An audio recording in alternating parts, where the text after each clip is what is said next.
اعوذ باللہ من الشیطان الرجیم بسم اللہ الرحمن الرحیم الحمد للہ رب العالمین والصلاة والسلام علی سید الانبیاء والمرسلین وعلی اہل بیتہ الطیبین الطاہرین وصحبہ المنتجبین۔ نہج البلاغہ خطبہ نمبر 174، ترجمہ مفتی جعفر حسین، مرکز افکار اسلامی نے اس کتاب کو چھاپا ہے جو اس وقت میرے سامنے ہے۔ کل ہم نے جو آخری پیراگراف پڑھا تھا خطبہ نمبر 174 کا، میں اس کے ترجمے کو تکرار کر رہا ہوں جس قدر ممکن تھا میرے لیے اس کی وضاحت آپ کی خدمت میں عرض کی تھی، صرف تکرار کے لیے۔ تمہیں معلوم ہونا چاہیے کہ قرآن ایسا شفاعت کرنے والا ہے جس کی شفاعت مقبول، اور ایسا کلام کرنے والا ہے جس کی ہر بات تصدیق شدہ ہے۔ قیامت کے دن جس کی یہ شفاعت کرے گا وہ اس کے حق میں مانی جائے گی، اور اس روز جس کے عیوب بتائے گا، جس کے عیب بتائے گا، جس کی شکایت کرے گا، تو اس کے بارے میں بھی اس کے قول کی تصدیق کی جائے گی۔ قیامت کے دن ایک ندا دینے والا پکار کر کہے گا کہ دیکھو، قرآن کی کھیتی بونے والوں کے علاوہ ہر بونے والا اپنی کھیتی اور اپنے اعمال کے نتیجے میں مبتلا ہے، لہذا تم قرآن کی کھیتی بونے والے اور اس کے پیروکار بنو، اور اپنے پروردگار تک پہنچنے کے لیے اسے دلیل راہ بناؤ، اور اپنے نفسوں کے لیے اس سے پند و نصیحت چاہو، اور اس کے خلاف اپنی رائے پر بھروسہ نہ کرو، اور اس کے مقابلے میں اپنی خواہشوں کو غلط و فریب خوردہ سمجھو۔ صلوات پڑھے محمد وآل محمد۔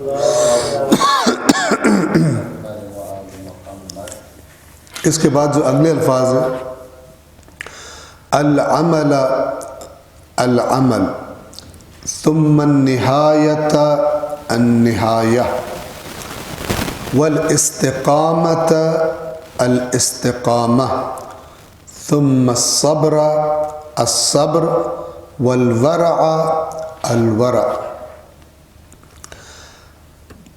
جیسا کہ کل عرض کیا تھا، یہ جو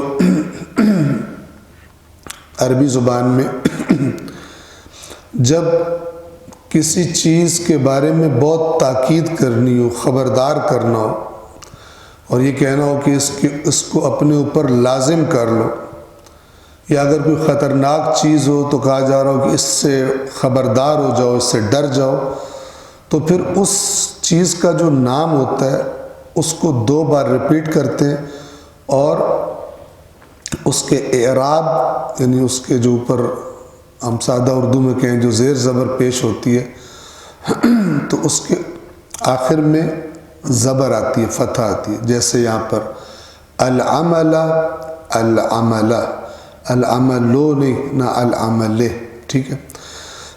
تو یہ 2 دفعہ تکرار اور دونوں پر زبر اینڈ میں، جس کو عربی میں فتحہ کہتے ہیں، یہ تاکید کے لیے خود پہ لازم کر لو، ٹھیک ہے۔ مثلا ہمیں جو یاد ہے، جو مثال جب یہ چیپٹر ہمیں یہ موضوع پڑھایا جا رہا تھا عربی گرامر میں، تو اس میں مثال تھی الاسد الاسد۔ اسد کسے کہتے ہیں؟ شیر کو کہتے ہیں۔ تو اس کا کیا مطلب ہے؟ شیر کو اپنے لیے لازم کر لو؟ نہیں، بلکہ یوں سمجھے کہ کوئی بندہ بیٹھا ہوا ہے کسی جنگل میں، اور تھوڑی دیر اس کا دوست بیٹھا ہوا ہے تھوڑی دور، اور وہ دوست دیکھتا ہے کہ ایک شیر چھپ کے اس پہ حملہ کرنے لگا، تو وہ اسے عربی میں کیا کہے گا؟ الاسد الاسد، یعنی شیر سے بچ، شیر سے بچ، ٹھیک ہے، یہ بات ہے۔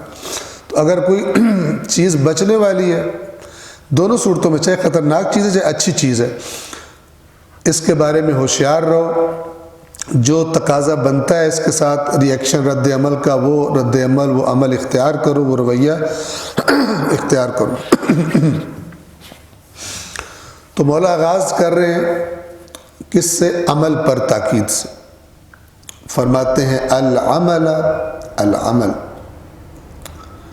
عمل کو ترک نہ کرو، عمل کو خود پہ لازم کرو۔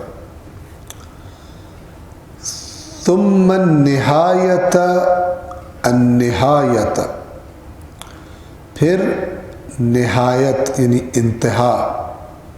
انتہا کیا مطلب؟ کوئی بھی عمل کرتے وقت، عمل تو ضروری ہے، عمل کے بغیر کوئی چیز حاصل نہیں ہوتی۔ تو یا فرما رہے ہیں کوئی بھی عمل جب کرنے لگو، اس کی نہایت کو، اس کی انتہا کو، اس کے انجام کو نظر میں رکھو کہ یہ جو میں عمل کرنے لگا ہوں، اس عمل کا انجام کیا ہے۔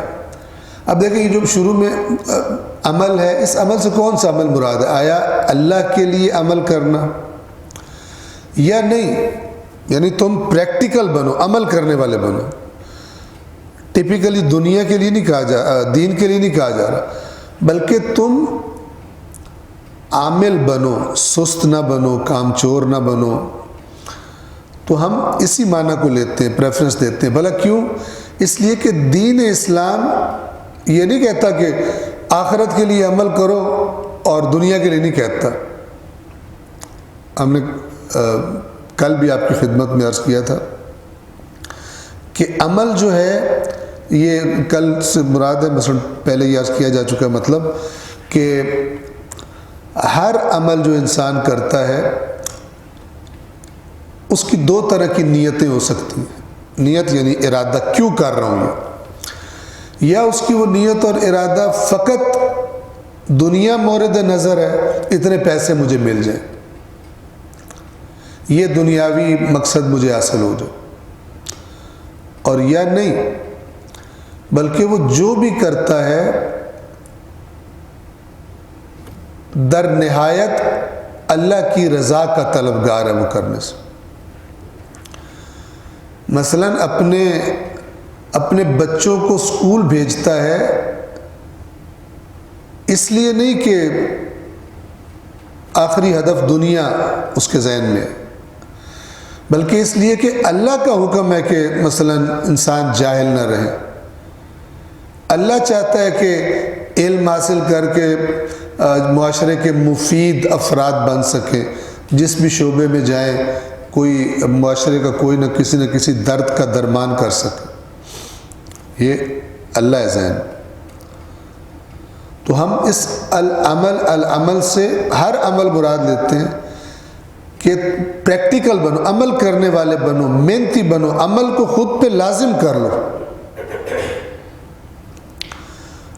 لیکن آج کل انہی مولا کے نام پر ہی عمل کی جڑ کاٹنے کی ترکیب کر دی گئی۔ عمل کو خود پہ لازم کر لو، لیکن اگلی چیز جو ذہن میں رہے وہ کیا ہے؟ یہ چند سٹیپس بتا رہے ہیں مولا، ایک پرفیکٹ یعنی جو روش جسے کہتے ہیں انسان کی ہونی چاہیے، اس کے اندر کیا کیا چیز ریکوائرڈ ہے کامیابی کے لیے، ایک کامیاب انسان کے لیے، وہ مولا بیان فرما رہا۔ عمل کے بعد دوسری چیز، عمل تو تم نے کرنا ہی کرنا ہے، لیکن کسی بھی عمل میں انوالو ہونے سے پہلے اس کا انجام تمہارے ذہن میں رہے۔ یہ تم عمل کر رہے ہو، کہاں پہنچنا چاہتے ہو، تمہاری نظر کس چیز پر ہے۔ پھر وہی بات، اس کا انجام اچھا ہے یا اس کا انجام برا ہے؟ کس کی نظروں میں؟ ظاہر ہے اللہ کی نظروں میں، دین کی نظروں میں۔ عمل تو تم نے ضرور کرنا ہے، بس جب تم یہ ٹھان لو کہ تم نے عمل کرنا ہے، پھر جو بھی عمل کرنے لگو انجام ضرور نظروں میں رکھو۔ انجام پر نگاہ کیے بغیر ایسے ہی نہ کود پڑو کسی بھی کام۔ بس 2 دفعہ فرمایا النہایہ النہایہ، نہایت کسے کہتے ہیں؟ اینڈ کو۔ اور پھر وضاحت کر دوں کہ جو جیسے پہلے بات کی کہ آیا لاسٹ تمہارا مقصد اس عمل سے یہی دنیا ہے یا نہیں؟ یہ چیز میرے پاس آئے گی اس عمل کے نتیجے میں جس کو میں ایک اوزار کی طرح، ایک ٹول کی طرح استعمال کروں گا وہ کام کرنے کے لیے جو کام خدا کو راضی کرتے ہیں، جو کام خدا ہوتے دیکھنا چاہتا ہے۔ بس بہترین انسان کو جب دین کی سمجھ آتی ہے اور اس سمجھ کو وہ اپنے اوپر نافذ کرنا شروع کرتا ہے تو وہ اپنے ہر کام کو جوڑتا ہے در نہایت کس سے؟ یعنی مقصد خدا کی ذات ہونا چاہیے میرے ہر کام کا۔ تو آپ دیکھتے ہیں کہ انسان کی پوری زندگی ایک خاص رنگ میں ڈھل جائے گی جس کو قرآن نے کہا ہوا صبغۃ اللہ، اللہ کا رنگ۔ اللہ کا رنگ کیا ہے؟ یلو اور ریڈ بلو گرین تھوڑی ہے۔ رنگ جیسے ہم کہتے ہیں کسی برے بندے کے ساتھ دوستی ہو جائے تو وہ بھی حرکتیں بری شروع کر دے تو کیا کہا جاتا ہے؟ یہ اپنے دوست کے رنگ میں رنگا گیا۔ نہ یہ کہ دوست کا رنگ کالا تھا تو اس کا بھی کالا ہو گیا، دوست سفید تھا تو یہ بھی سفید ہو گیا، یعنی اس کے اخلاق کے رنگ میں رنگا گیا ہے، اس کے اعمال کے رنگ میں رنگا گیا۔ اسی طرح اللہ کے رنگ میں رنگی گئی زندگی کون سی ہے؟ جس میں آپ کی ہر چیز خدا سے جڑی ہوئی ہوتی ہے۔ یعنی ایک بندہ جو آپ کی زندگی کا مشاہدہ کر رہا ہو اس پر، آپ کی زندگی پر اللہ کی اطاعت کا رنگ دیکھے، اللہ کی اہمیت کا رنگ دیکھے کہ یہ اس کے لیے، یہ اسی کے لیے کام کرتا ہے جو کرتا ہے۔ یہ جو فرمایا گیا ہے ہم درس قرآن میں بھی بیان کرتے ہیں کہ میں نے جنوں اور انسانوں کو خلق نہیں کیا مگر اپنی عبادت کے لیے۔ یہ عبادت سے مراد 24 گھنٹے نماز پڑھنا نہیں ہے، بلکہ زندگی ایسی ہو کہ وہ جس حال میں بھی ہے اللہ تبارک و تعالیٰ کی عبادت کی حالت میں۔ اور یہ کب ہوتی ہے؟ جب انسان اپنے آپ کو مکمل طور پر اللہ تعالیٰ نے جو سجیسٹ کیا ہے، جو تجویز کیا ہے زندگی کا طریقہ، اہداف، اعمال، اخلاق، کردار، گفتار، جب انسان جتنا اس کے مطابق خود کو ڈھالتا جاتا ہے تو اتنا ہی وہ حالت عبادت میں ہوتا ہے، اور جتنی غفلت کا ٹائم ہے ظاہر ہے وہ حالت عبادت کا نہیں ہے۔ پوری زندگی پر رنگ الہی ہو۔ تیسری چیز، عمل تم نے کرنا ہے، انجام، عمل کا ارادہ کر لیا، انجام کو بھی اچھی طرح ذہن میں رکھ لیا کہ میں کیوں کر رہا ہوں، الٹیمیٹلی میں کہاں پہنچنا چاہتا ہوں فائنلی۔ تیسری چیز پھر فرمایا الاستقامت، الاستقامہ۔ استقامت کسے کہتے ہیں؟ پھر ڈٹ جانا اس کے لیے، پھر انتھک ہو جانا، پھر جیسے کہتے ہیں نا کود جانا اس میں، پرواہ نہ کرنا کہ مثلا یہ اب کام کیسا ہے کیا نہیں، میں نے یہ کرنا ہے، میری ڈیوٹی ہے، اور انجام بھی اللہ کی رضا ہے۔ پھر اس میں استقامت کے ساتھ جڑی ہوئی چیز کیا ہے؟ پھر مولا فرماتے ہیں ثم الصبر، الصبر۔ یہ صبر اور استقامت کا جو معنی ہے یہ قریب قریب ہے۔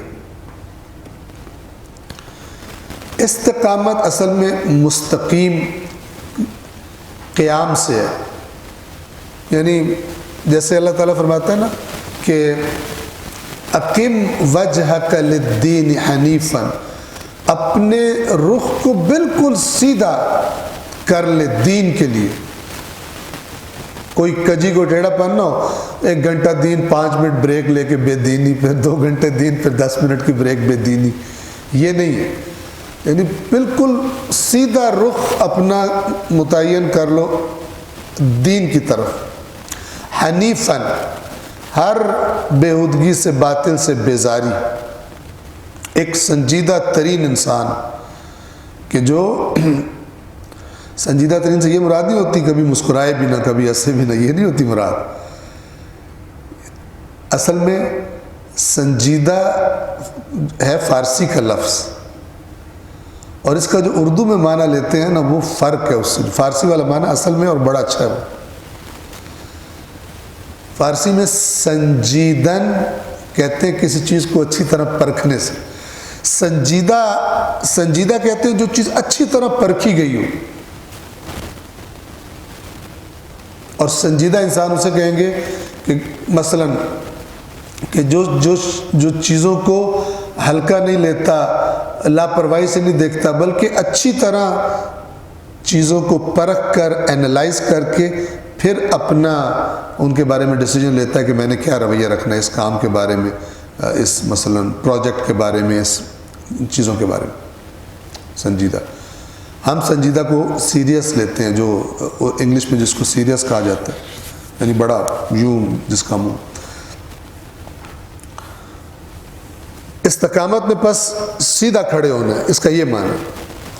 یعنی کوئی اصل میں استقامت کا مطلب ہوتا ہے سیدھا ہونے کی طلب. ایکچولی میننگ یہ سیدھا ہونے کی طلب، یعنی جب کام میں آپ جا رہے ہو، انٹر ہو رہے ہو، تو آپ کی پوری کوشش ہو کہ کوئی اس میں ٹیڑھا پن نہ آئے، کوئی کمی نہ آئے، بالکل سیدھا جیسے ایک پلر کھڑا ہوتا ہے ایسے ہو. پھر ایسا کرنے میں بعض اوقات مشکلات پیش آتی، ہرڈلز، رکاوٹیں پیش آتی، خطرات پیش آتے. تو ان کو جو برداشت کرنا ہے اور اپنی جگہ پہ کھڑے رہنا، اسے صبر کہتے ہیں. اور صبر جو ہے، البتہ صبر کا معنی وسیع ہے. صبر ہم کئی دفعہ بیان کرتے بھی رہتے ہیں. یہ چونکہ لفظ ایسے ہیں کہ جن کا مفہوم واضح ہونا بڑا امپورٹنٹ ہے. ان کا غلط مفہوم بندے کو کسی اور ہی دنیا میں سیر کراتا رہتا ہے. صبر کا ایک جو انتہائی گمراہ کن مفہوم ہے وہ ہے جی مثلا ایک بندہ آیا ہے، دوسرا بیٹھا ہوا، اس کو تھپڑ مار گیا. وہ اپنے تھپڑ کا مثلا کہتا ہے مجھے تھپڑ کیوں مارا اس نے؟ ساتھ والا کہتا ہے صبر کر صبر کر، اللہ تعالیٰ خود ہی دیکھ لے گا. یہ صبر کا گمراہ کن مفہوم، یعنی یہ بزدلی کی تلقین ہے. یہ کوئی دوسرا تجاوز کرے، ظلم کرے، زیادتی کرے، اس کے مقابلے میں بیٹھ جانے والا، یہ صبر نہیں ہے. بلکہ صبر یہ ہے کہ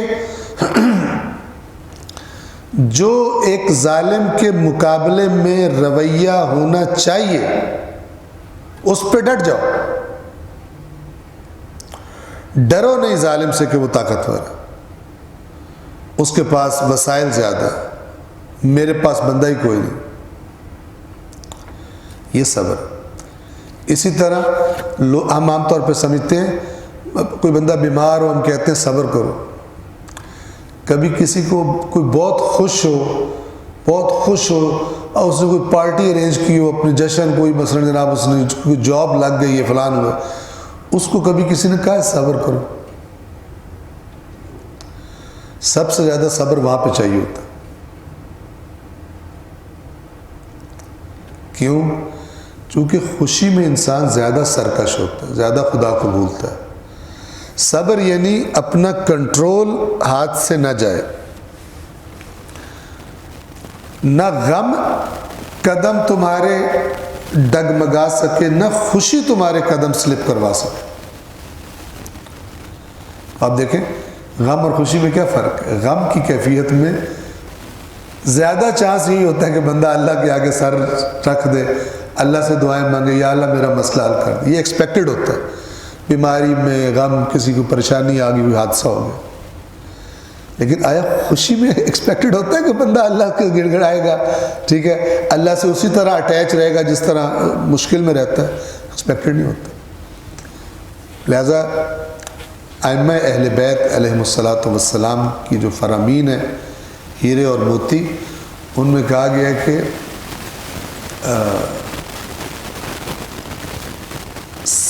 خوشی پہ صبر کرنا یہ بہت سخت ہے بنسبت غم پہ اور دکھ پہ اور مصیبت پہ صبر کرنا. خوشی میں پہلی چیز جو بھولتی ہے، چونکہ خوشی میں بندے کا دل کرتا ہے میں لذت لوں، میں انجوائے کروں، اور اس کے لیے وہ چاہتا ہے جو میرا دل کرے کروں۔ اس کے لیے اسے سب سے پہلی کیا چیز چاہیے اس آزادی کے لیے؟ اللہ کو بیچ سے نکال دو، ٹھیک ہے، اللہ کو یاد نہ کراؤ تاکہ میں کھل کے کر سکوں۔ تو وہاں صبر ہے، وہاں پر خدا کو یاد رکھنا، یہ صبر بہت سخت ہے۔ تو مولا فرما رہے کہ جب عمل انجام دیکھ لو اس عمل کا کیا ہے، پھر استقامت دکھاؤ، پھر ڈٹ جاؤ، پھر جو مشکلات آئیں، رکاوٹیں آئیں، وہ تمہارے قدم نہ اکھاڑنے پائیں، صابر ہونا چاہیے تمہیں۔ ثم الصبر الصبر، پھر تکرار ہونے والے الفاظ میں سے آخری والورع، والورع، ورع کا لفظ واو ر عین، یہ شدت تقوی کو کہتے ہیں، یعنی تقوی کا اوپرلا درجہ۔ ہر چیز کے درجات ہوتے ہیں نا، ایمان کے درجات ہیں، مثلا تقوی کے درجات ہیں۔ تقوی کے جو بلند درجہ ہے، بلند درجہ، اونچا درجہ، یعنی شدید تقوی، اسے کہتے ہیں ورع۔ اب یہ سخت ہے۔ پھر اس سارے عمل میں الورع، الورع، کسی موقع پہ جا کر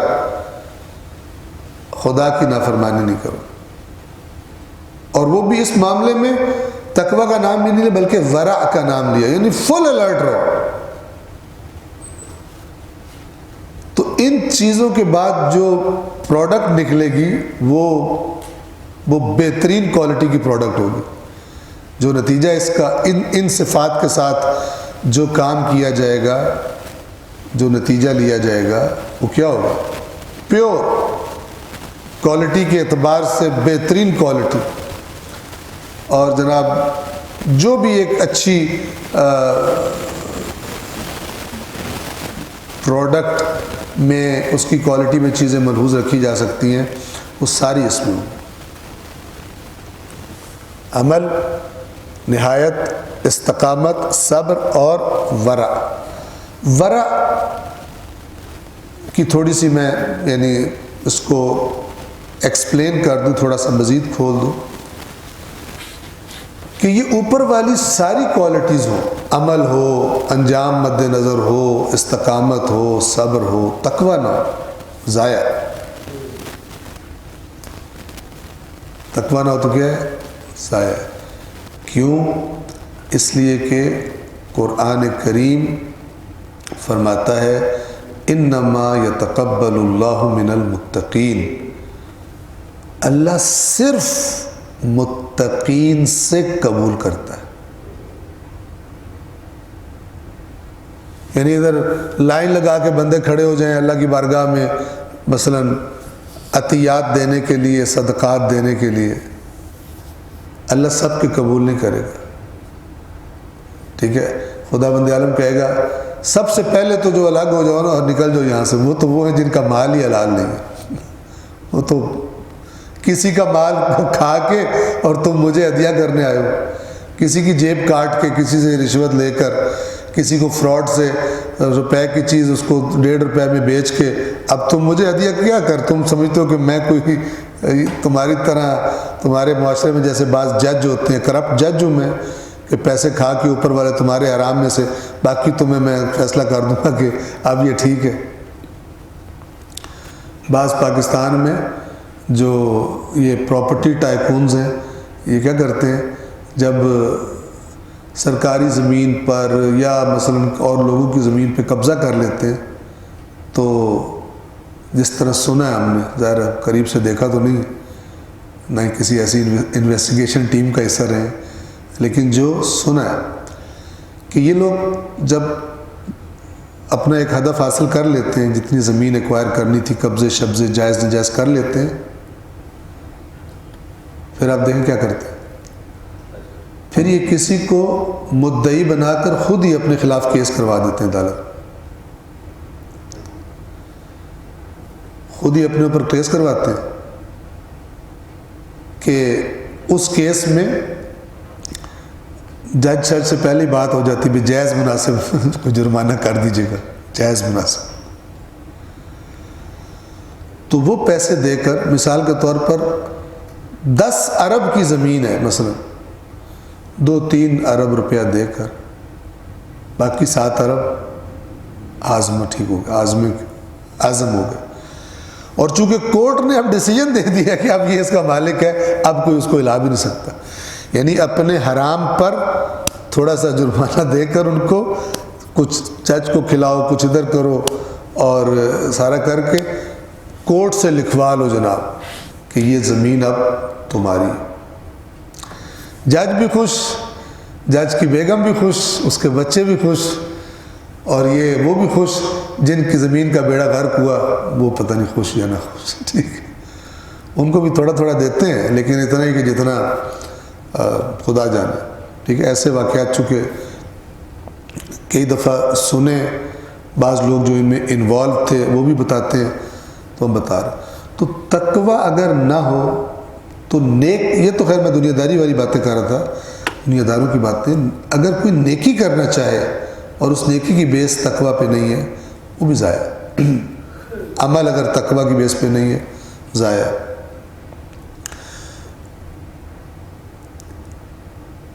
والورع والورع. ایک صلوات پڑھیں محمد والے. اس کا میں ترجمہ پڑھ کے آپ کے سامنے ریپیٹ کر دوں، جو مفتی جعفر حسین رضوان اللہ تعالی علیہ نے ترجمہ کیا. عمل کرو، عمل کرو، اور عاقبت و انجام کو دیکھو. پھر انہوں نے پھر نہیں لکھا ہوا، استوار و برقرار رہو، یعنی سیدھے رہو. پھر یہ کہ صبر کرو، صبر کرو، تقوی و پرہیزگاری اختیار کرو. یعنی یہ پورا جو تمہارا پروجیکٹ ہے، اس کے اندر یہ چیزیں تمہارے اندر پائی جانی چاہیے. پھر بہترین رزلٹ تمہارے انشاءاللہ سامنے آئے گا.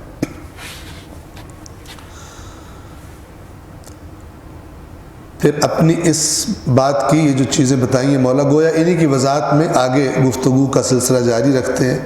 فرماتے ہیں ان لکم نہایتاً، یقیناً تمہاری ایک نہایت ہے، یعنی تمہارا ایک اینڈ ہے، تم نے الٹیمیٹلی ایک جگہ پہ پہنچنا ہے تم نے. فانتہوا الی نہایتکم، تو تم اسی کی طرف جاؤ. دیکھیں تم نے، میں اس کو یعنی سادہ کروں کہ تم نے خدا سے ملاقات کرنی.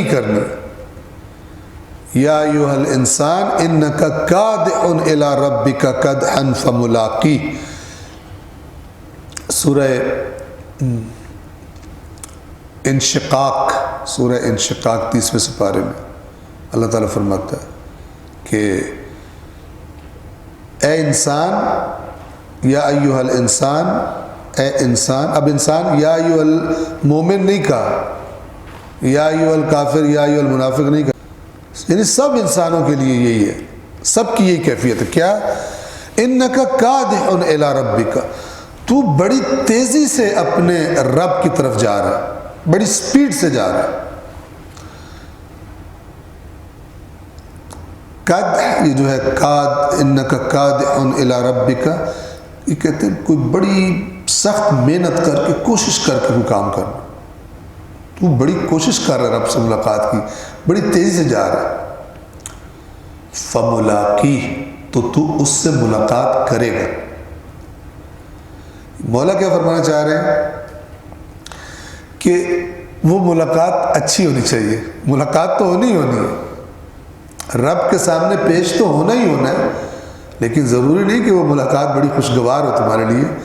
بہت ساروں کے لیے وہ ملاقات ایسی ہوگی کہ وہ چاہیں گے کہ یہ دن ہی نہ دیکھا ہوتا.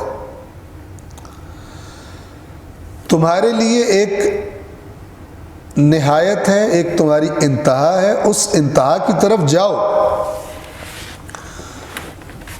جانے کے لیے کیا کرو؟ وَإِنَّ لَكُمْ عَلَمًا، اور یقیناً تمہارے لیے ایک علم ہے۔ دیکھیں یہ علم کا لفظ جو ہے عین لام میم، یہ علم سے نکلا ہے۔ علم کسے کہتے ہیں؟ علم عربی زبان میں کہتے ہیں علامت کو، نشان کو۔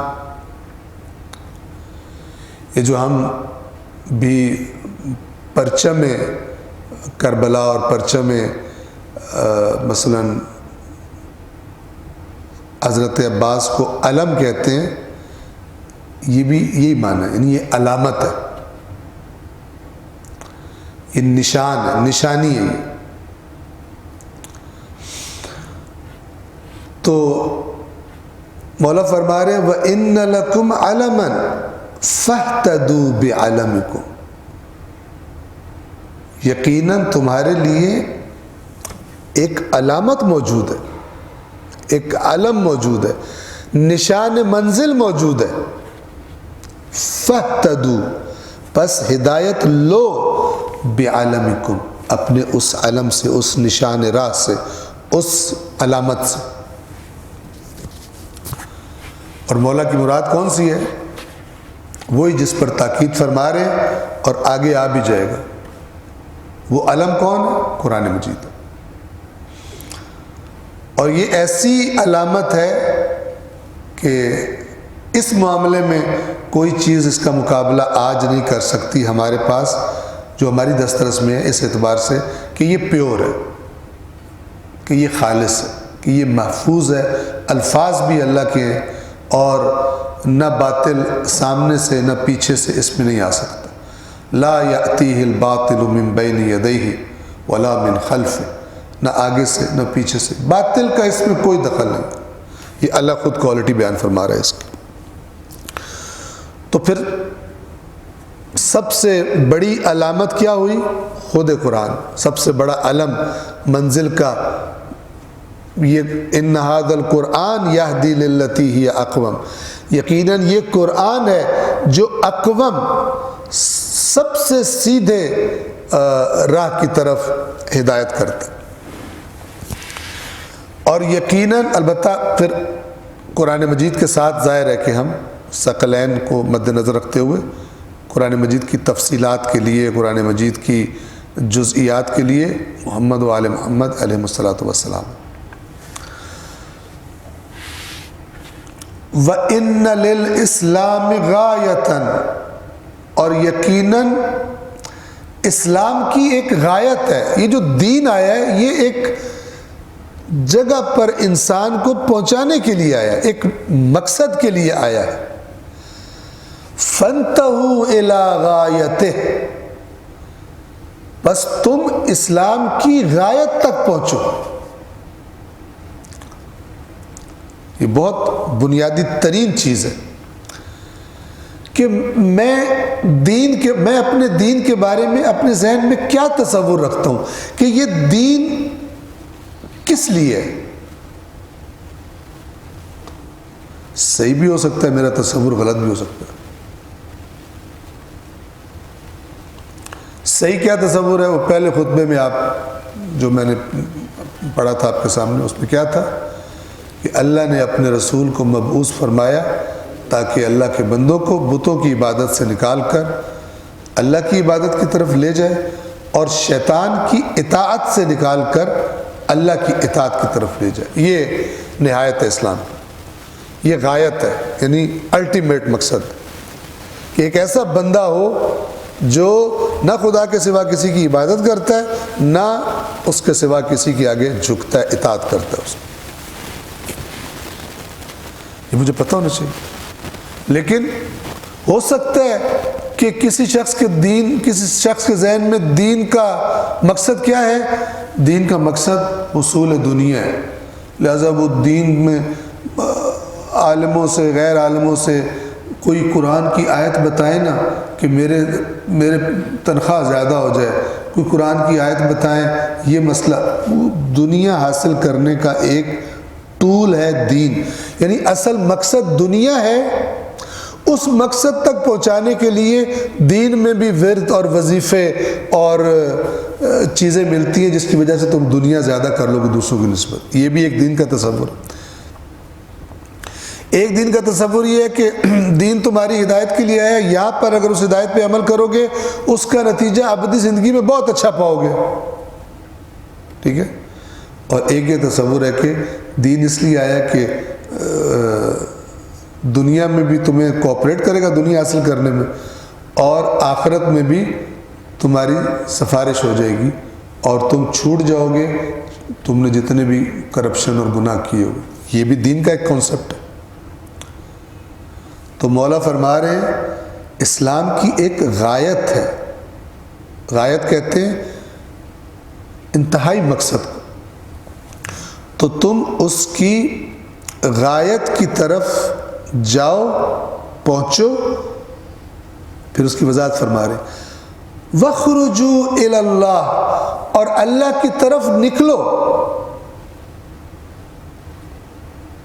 بس یعنی وہ تم غایت پہ پہنچنا چاہتے ہو, اصل میں اللہ کی طرف جانا تم نے. بس اور اللہ کی طرف نکلو. کیسے نکلو, کیسے اس سفر کا آغاز کرے؟ بِمَا افْتَرَضَ عَلَيْكُم مِّنْ حَقِّهِ, اللہ کی طرف نکلو اس چیز کے ساتھ جو اس نے اپنا حق تم پر فرض کیا.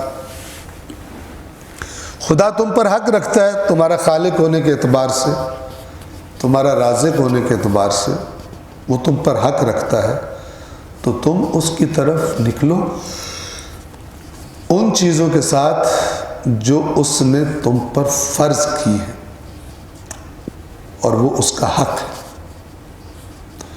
وہ حق ادا کرتے ہوئے یہ سفر گزارو.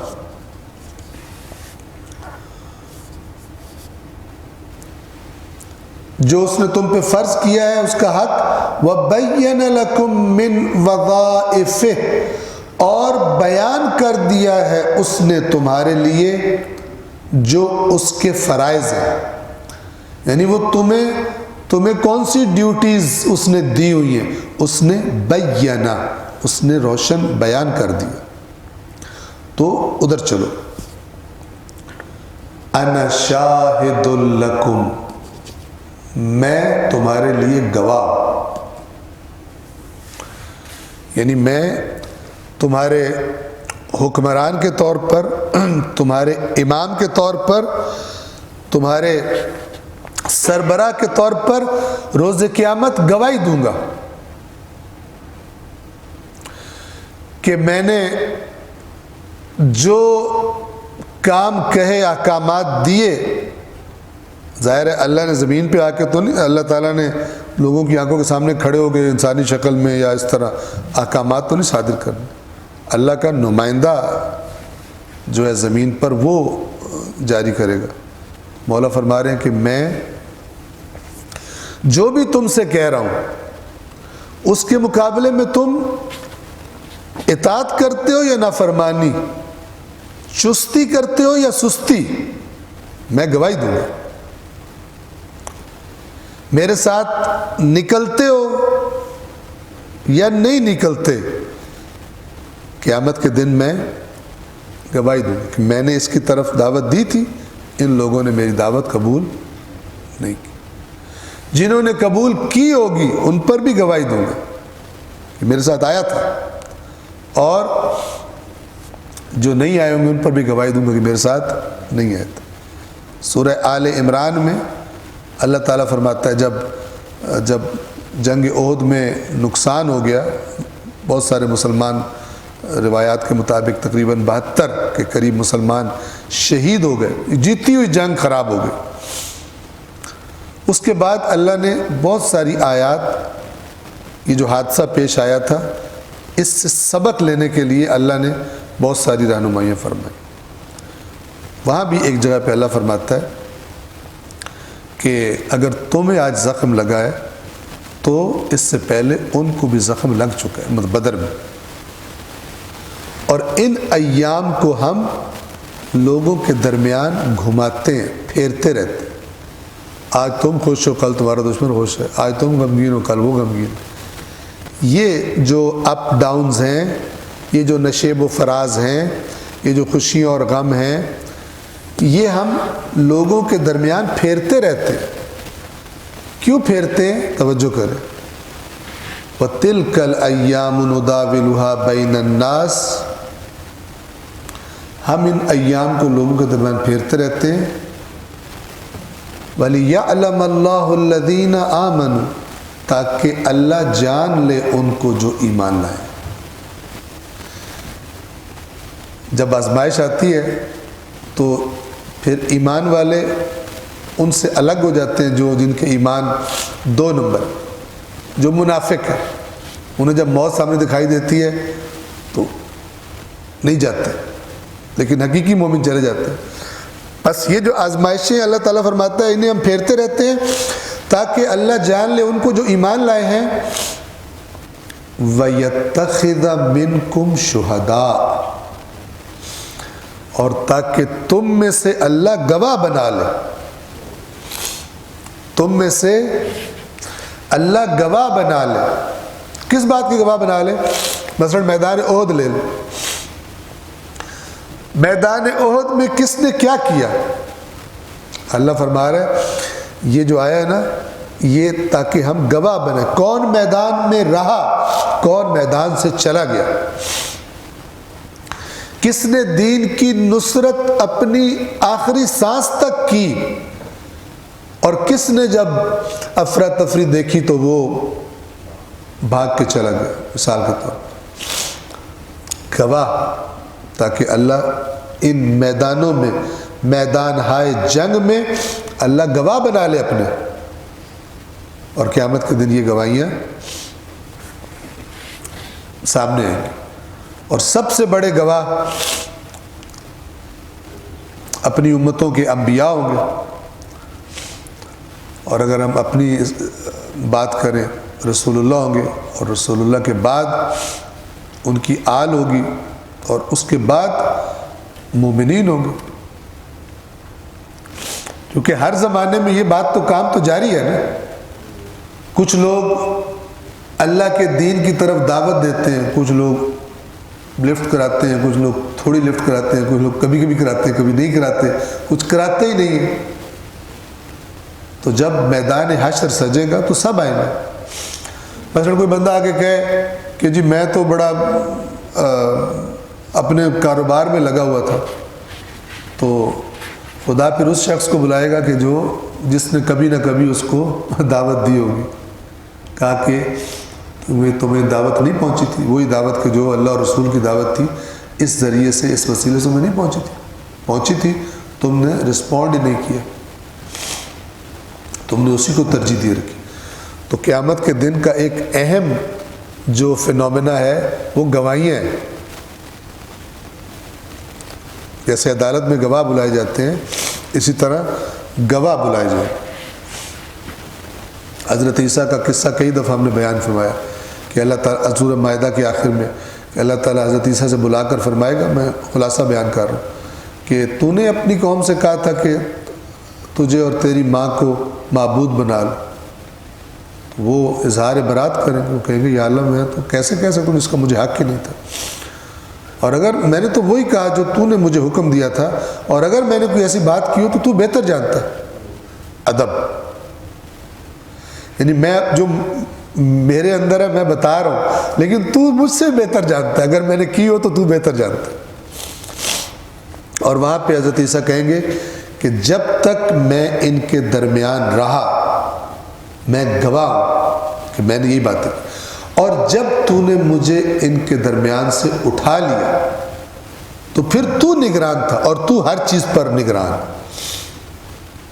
پیچھے انہوں نے کیا کیا تو بہتر جانتا۔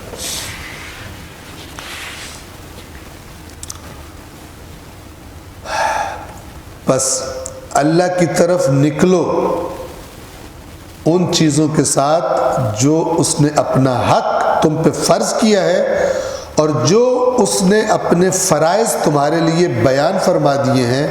انا شاہد لکم، میں تم پر تمہارے لیے گواہ ہوں، وحجیج یوم القیامت عنکم، اور حجت پیش کرنے والوں، حجت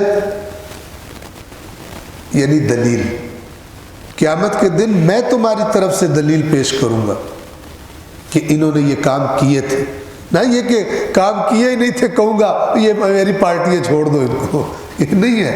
میں تمہارے یہ جو تمہیں کہہ رہا ہوں کہ نکلو اللہ کے فرائض کو انجام دو اور اس نے جو تم پر بیان کر دی اس کا حق بنتا ہے، یہ تم کرو، میں گواہ ہوں، میں گواہی دوں گا کہ انہوں نے کیا ہے قیامت کے دن۔ یہ کہاں، اور وہ دوسرا والا پیکج کہاں، فری منٹس والا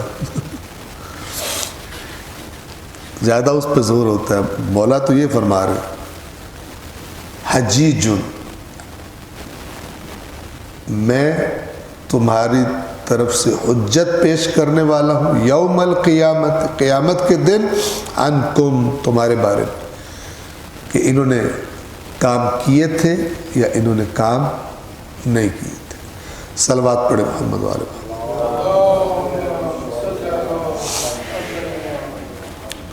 اب ترجمے کو میں پڑھ کے آپ کے سامنے ریپیٹ کر رہا ہوں۔ تمہارے لیے ایک منزل منتہا ہے، اپنے آپ کو وہاں تک پہنچاؤ، اور تمہارے لیے ایک نشان ہے، اس سے ہدایت حاصل کرو۔ اسلام کی ایک حد ہے، یعنی انتہا ہے، تم اس حد و انتہا تک پہنچو۔ کیسے پہنچے؟ آگے وضاحت فرما رہے اللہ نے جن حقوق کی ادائیگی کو تم پر فرض کیا ہے اور جن فرائض کو تم سے بیان کیا ہے انہیں ادا کر کے اس سے عہدہ برا ہو جاؤ۔ کلیئر؟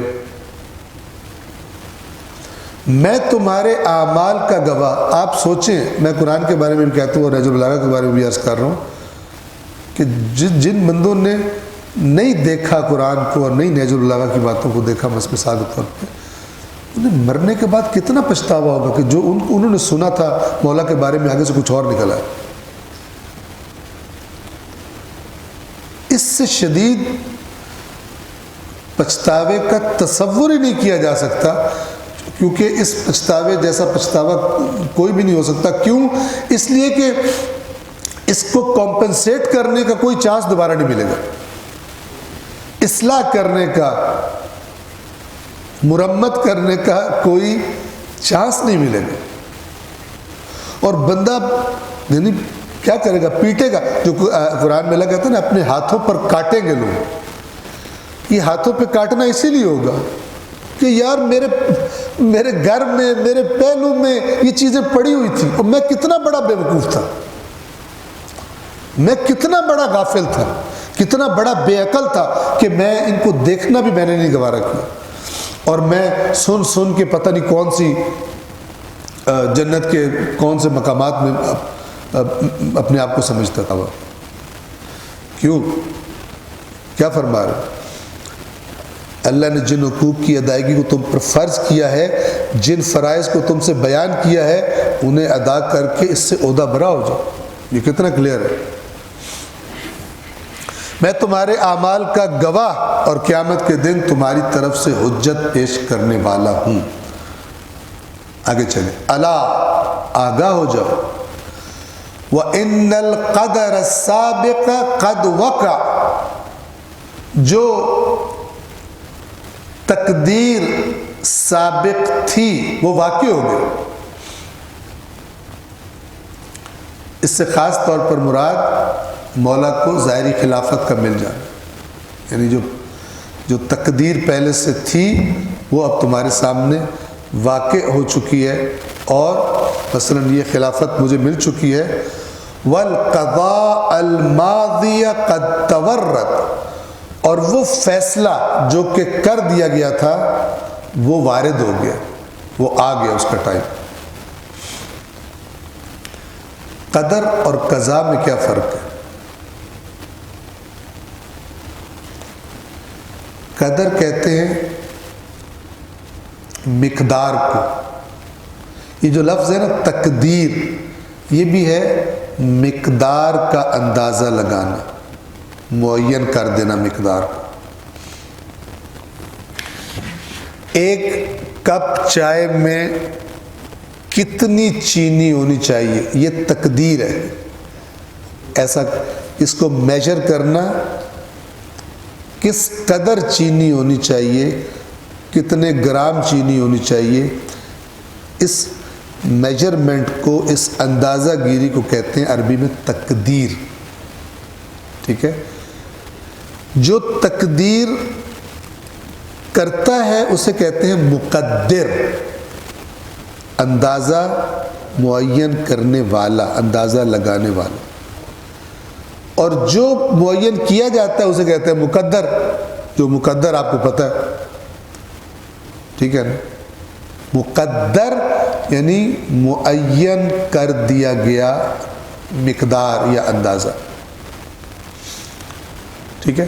اب آپ دیکھیں، مثلا چائے بنانی ہے اتنے بندوں کے لیے، تو کہا جائے گا اس میں چند چیزوں کی تقدیر ہونی چاہیے. مثلا 1 لیٹر پانی چاہیے، اتنی مقدار ہیٹ کی چاہیے، اتنا دودھ چاہیے، اتنی چینی چاہیے. یہ کیا ہے؟ یہ تقدیر ہے. اور پھر اسے ایگزیکیوٹ کر دینا، چاہے بنا دینا، یہ قضا ہے. سمجھ رہے ہیں؟ تو اس پوری کائنات میں جو کچھ ہو رہا ہے، اندازے جو معین کرنے والا ہے مقدر، وہ کون ہے؟ اللہ کی ذات. اور ایگزیکیوٹ کون کرتا ہے؟ اللہ کرتا ہے. سوال پھر ہم کیا کرتے ہیں؟ اگر سارے اندازے بھی وہ لگاتا ہے اور سارے فیصلے بھی وہ کرتا ہے، تو بیچ میں ہم کیا کر رہے ہیں؟ اور ہمیں پکڑ کے دوزخ میں پھینک دے گا تو ہمارا کیا کھاتا ہے کون کام؟ توجہ کیجیے. یہ پوری جو کائنات کا نظام ہے، ہم چیزیں استعمال کرتے ہیں، چلتے پھرتے ہیں، سانس لیتے ہیں، یہ سب تقدیریں اس نے معین کی. ہماری آزمائشیں ہونی ہیں، یہ اس نے تقدیریں معین کی ہوئی ہیں. ٹھیک ہے؟ کوئی بھی اس دنیا کا کام بغیر اذن خدا نہیں ہوتا. ٹھیک ہے؟ کیا مطلب؟ یعنی خدا کے نظام سے ہٹ کر نہیں ہوتا. توجہ کر رہے ہیں؟ یہ جو کہتے ہیں نا کہ کوئی پتا بھی نہیں گرتا مگر اسے پتہ ہوتا. یعنی یہ جو اللہ نے نظام بنایا ہے، اس کی کوئی چیز اس نظام کے خلاف، یعنی اللہ کے بنائے ہوئے نظام سے ہٹ کے نہیں ہوتی. اللہ نے یہ نظام بنایا، اللہ کی طرف سے یہ تقدیر ہے کہ اگر کوئی انسان خود ظلم کا ارادہ کرے اور کسی پہ ظلم کرے، اس کے ظاہری وسائل بھی اس کے پاس ہوں، ارینج کر لے، تو اللہ کی قضا اس سے متعلق ہو جائے گی. یعنی وہ ایگزیکیوٹ ہو جائے گا، وہ ظلم ہو جائے گا. کربلا میں ظلم ہو گیا، اور پتہ نہیں کتنے ظلم ہو. قضا اور قدر ہمیں بتاتی کیا ہے؟ کہ اصل کنٹرولر وہی اللہ کی ذات ہے. وہ کسی بھی کام کو جب بھی چاہے روک سکتا ہے. یعنی ماچس پٹرول بھی موجود ہو، لائٹر بھی موجود ہو، اس کو جلا بھی دیا جائے، اندر پھینک بھی دیا جائے، خدا کر سکتا ہے کہ آگ نہ جلے، آگ نہ لگے، کر سکتا ہے. یہ جو لگ جانا ہے یہ قضا ہے. جو چیزیں ریکوائرڈ ہیں وہ تقدیر ہے. اس نے پٹرول میں یہ تاثیر رکھی ہے، اس نے آگ میں اسے اگنائٹ کرنے کی تاثیر رکھی ہے، اس نے آکسیجن کی مقدار رکھی ہے جو اس کو ہیلپ کرے گی جلنے میں، وغیرہ وغیرہ وغیرہ. اس نے بنایا مجھے، میرے ہاتھ کو، اور جس سے میں وہ جلا کے کر رہا ہوں. یہ سارے اندازے اصل میں اللہ کی طرف سے.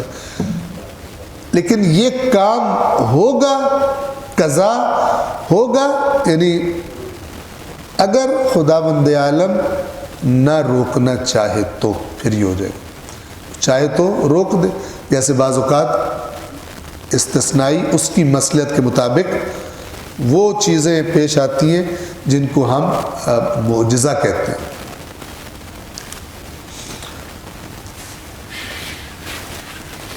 دیکھو جو کچھ ہونا تھا وہ ہو چکا، اور جو فیصلہ خداوندی تھا وہ سامنے آ گیا. وَإِنِّي مُتَكَلِّمٌ بِعِدَّةِ اللَّهِ وَحُجَّتِهِ، اور یقیناً میں متکلم ہوں، یعنی میں تم سے جو کلام کر رہا ہوں، میں تم سے جو تکلم کر رہا ہوں، وہ اللہ کے وعدے کے سبب ہے اور اس کی حجت کے ساتھ ہے۔ یعنی میں جو تمہیں بتا رہا ہوں نا، یہ تمہیں وہی بتا رہا ہوں جو خدا نے وعدے کیے ہوں، اور اللہ کی جو حجتیں ہیں، اللہ کی جو دلیلیں ہیں، وہ تمہیں بتا رہا ہوں، اس کے ذریعے تم سے بات کر رہا ہوں۔ اور وہ حجت کیا ہے؟ وہ حجت قرآن۔ آگے فوراً آیت قرآن ہی کی تلاوت فرماتے ہیں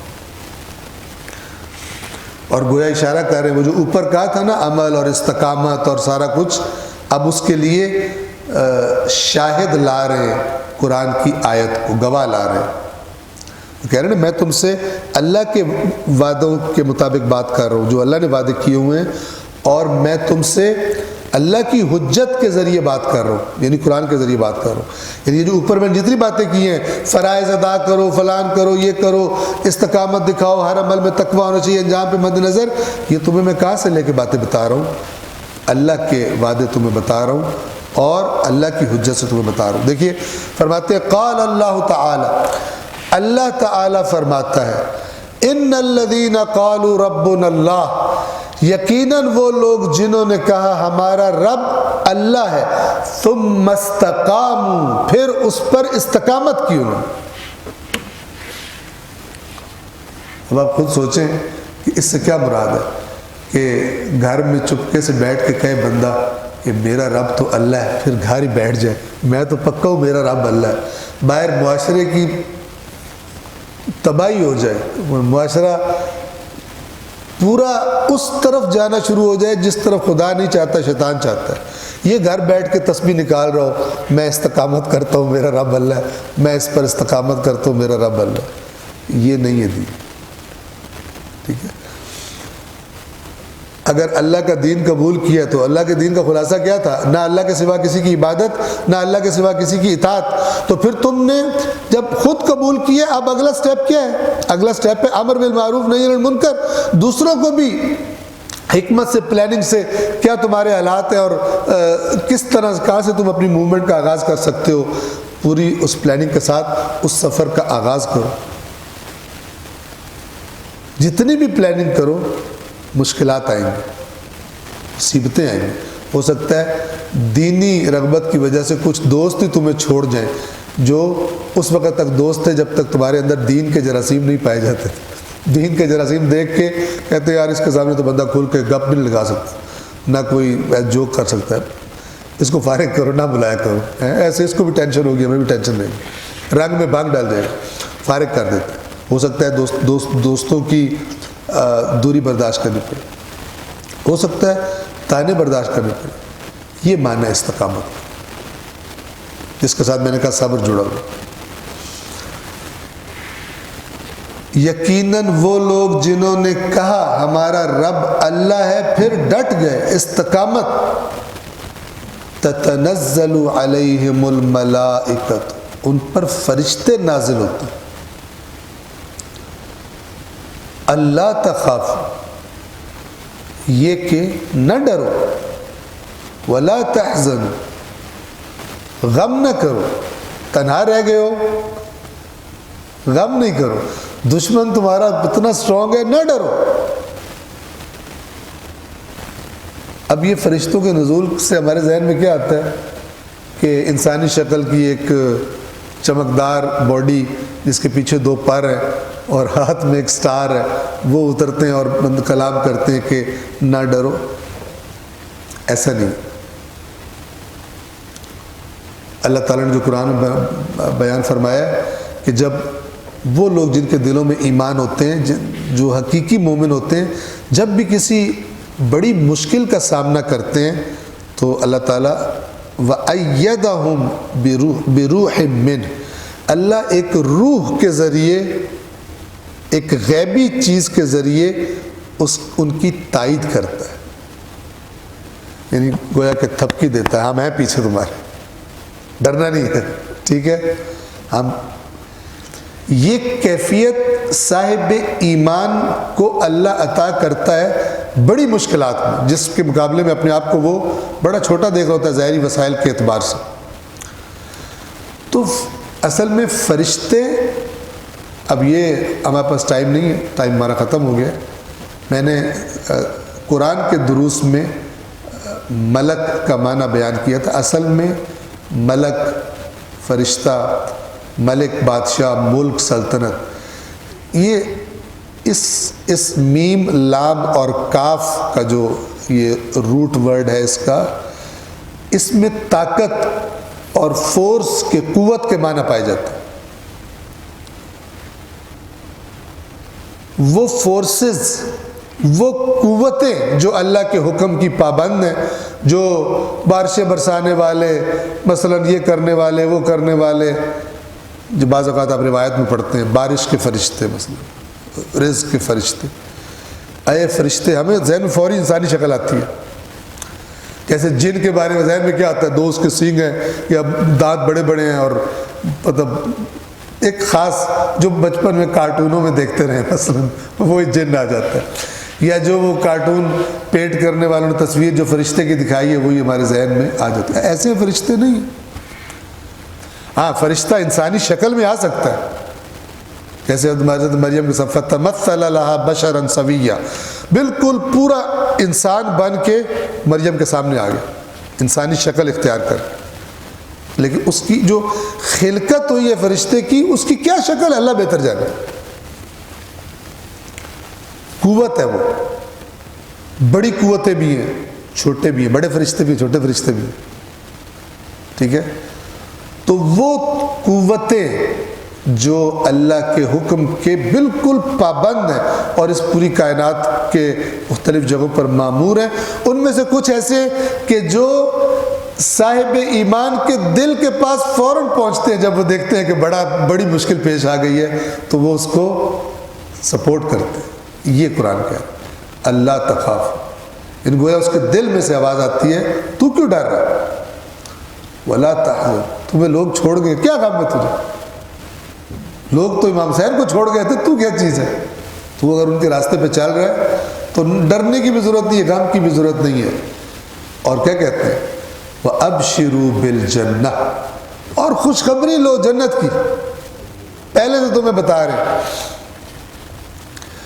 میدان کربلا میں جنت کی بشارتیں دے رہے تھے. لقاء اللہ کو قریب دیکھ کے جذباتی ہو رہے تھے امام کے اصحاب. ہم نے تو زیادہ رونے دھونے والا پہلو ہی ہائی لائٹ کیا ہوا ہے نا، دوسرا پہلو جو ہے اس کا، کیونکہ اس سے پھر بندے روتے نہیں ہیں. تو وہ جذباتی ہو رہے تھے اللہ سے ملاقات کے لیے. ایک امام کے صحابی نے کہا تھا کہ یہ اللہ سے ملاقات اتنی قریب دیکھ کر مجھ سے اپنی خوشی نہیں سنبھالی جا رہی. عجیب، اب مجھ سے کنٹرول نہیں ہوا جا رہا خوشی پر، کہ میرے اور میرے خالق کی ملاقات میں بس یہ چند تلواریں فاصلہ رہ گئی جنہوں نے مجھے کاٹنا ہے. یہ پہلو کتنا. تو جب یہ مومن، حقیقی مومن جب کسی بڑی مشکل کا سامنا کرتا ہے، تتنزل علیہم الملائکہ، جو اپنے رب اللہ کو کہہ کے استقامت دکھاتے ہیں، پھر اس کے راستے پہ چل رہے ہوتے ہیں، پھر نہیں گھبراتے. جب کوئی بڑی مصیبت آتی ہے ان کو اللہ ملائکہ سے ان کی تائید فرماتا ہے. اللہ تخافوا ولا تحزنوا وابشروا بالجنۃ التي كنتم توعدون، اور خوشخبری، بشارت لے لو اس جنت کی جس کا تم سے وعدہ کیا جاتا تھا. اب وہ قریب آئی کھڑی، تقریباً نقد ہونے والی ہے. نقد، ادھار کا ٹائم ختم ہو گیا، نقد ہونے والی ہے. اس کی خوشخبری لے لو. اب یہ کلام اللہ کا اور زبان مثلا مولا علی کی، لیکن دیکھیں جنہوں نے نہیں سننا ماننا تھا انہوں نے پھر بھی نہیں مانا. ٹائم تمام ہے، اگرچہ اگلا جو پیراگراف ہے اس سے کنیکٹڈ ہے، تو خداوند عالم نے توفیق دی تو نیکسٹ انشاءاللہ عید کے بعد، ایک تو جو سیٹرڈے آئے گا وہ عید ہی کے دن ہوں گے تو وہ تو نہیں، تو عید کے بعد یعنی ابھی جو اگلا آ رہا ہے وہ شاید اسی میں ماہ رمضان کے اندر ہی آئے گا. اس سے جو اگلا ہوگا سیٹرڈے انشاءاللہ تعالی تو اناؤنس کر دیا جائے گا اسی گروپ میں جو انہوں نے بنایا ہوا ہے یہ انجمن محمدی والے برادران نے، تو انشاءاللہ آپ کی خدمت میں حاضر ہوں گے۔ تب تک ہم یہ بھی ڈیسائیڈ کر لیں گے کہ ہم نے قرآن اور نہج البلاغہ دونوں کو انشاءاللہ لے کے چلنا ہے۔ تو اول تو انشاءاللہ خدا نے چاہا تو اسی طرح کا ہم کوئی پروگرام بنائیں گے، اور ان کیس اگر نہ بن سکا تو پھر ایٹ لیسٹ یہ کریں گے ہم کہ اس خطبے کو انشاءاللہ تمام کریں گے اور پھر اپنا وہ والا کنٹینیو کر دیں گے۔ لیکن اصل یہ ہے کہ انشاءاللہ ہم یہ دونوں قرآن اور نہج البلاغہ دونوں کو لے کے چلیں گے۔ تو یہ جملے جو آخری بولے ہیں میں ترجمہ پڑھ کے ریپیٹ کر دوں۔ فرمایا کہ دیکھو جو کچھ ہونا تھا وہ ہو چکا، اور جو فیصلہ خدا بندی تھا وہ سامنے آ گیا۔ میں الہی وعدہ و برہان کی روح سے کلام کرتا ہوں، یعنی اللہ کے جو وعدے ہیں وہ تمہیں بتا رہا ہوں، اور اللہ کی جو دلائل ہیں برہان ان کی روح سے تم سے کلام کرتا ہوں۔ اللہ کا ارشاد ہے کہ بے شک وہ لوگ جنہوں نے یہ کہا کہ ہمارا پروردگار اللہ ہے، اور پھر وہ اس پر جمے رہے، ان پر فرشتے اترتے ہیں کہ تم خوف نہ کھاؤ اور غمگین نہ ہو، تمہیں اس جنت کی بشارت ہو جس کا تم سے وعدہ کیا گیا ہے۔ اور آگے اس کی وضاحت مولا فرما رہے لوگوں سے، تم نے کہا ہے نا تمہارا رب اللہ ہے، اب پھر ڈٹو، اب پھر آؤ میرے ساتھ، ورنہ وہ استقامت وہ فرشتے انہی پہ اترتے ہیں، جنت کی خوشخبری انہی کو ہے جو استقام۔ صلوات پڑھیں محمد والے۔ تو بہرحال خدا بند عالم کے فضل و کرم سے اللہ نے توفیق دی، اور بالآخر ان ایام میں ہم نے ایک ٹائم اپنے وقت کی ایک مقدار مولا امیر المؤمنین علیہ الصلاۃ والسلام کے بے مثال بے مثل کلمات کو ہم نے سنا بھی، اور جتنا اس کو پڑھا اور سنا جائے، اور آپ ساتھ قرآن مجید پڑھیں گے آپ دیکھیں گے کہ ایسا ہی ہے، سملر سیم چیز ہے، اور وہ ادھر سے خدا کا حکم آ رہا ہے، ادھر سے یہ خدا کا نمائندہ بندوں کو کہہ رہا ہے کہ آؤ میرے ساتھ اس راستے پر، اور بندے آگے سے دو نمبریاں کر رہے ہیں، اور یہ اللہ کا نمائندہ تکلیف میں، اور بار بار ان کو بلاتا ہے اور وہ لوگ نہیں آتے۔ تو یہ ہمیں ایک تصویر پیش کر دیتا ہے کہ خدا کیا چاہتا ہے دنیا میں ہمیں کیسا دیکھنا چاہتا ہے، کن اہداف کی طرف موو کرتے دیکھنا چاہتا ہے، اور یہ بھی نظر آ جاتا ہے کہ ہم میں سے کتنے ہیں کہ جو ان مقاصد کے ساتھ ان لائن ہیں، ہم آہنگ ہیں، اور کتنے ایسے ہیں کہ جو پارٹ ٹائم کبھی کبھی چلو دین کا بھی کوئی نہ کوئی سنتے رہنا چاہیے، ٹھیک ہے نا، ٹیسٹ وغیرہ ہو چکھتے رہنا چاہیے، تو اس طرح۔ اور کچھ ایسے ہیں جو بالکل ہی نہیں، اور کچھ ایسے ہیں کہ صرف وہاں پہ جاتے ہیں جہاں جنت کنفرم ہو رہی ہو جانے سے، اور ٹائم بھی اچھا پاس ہو۔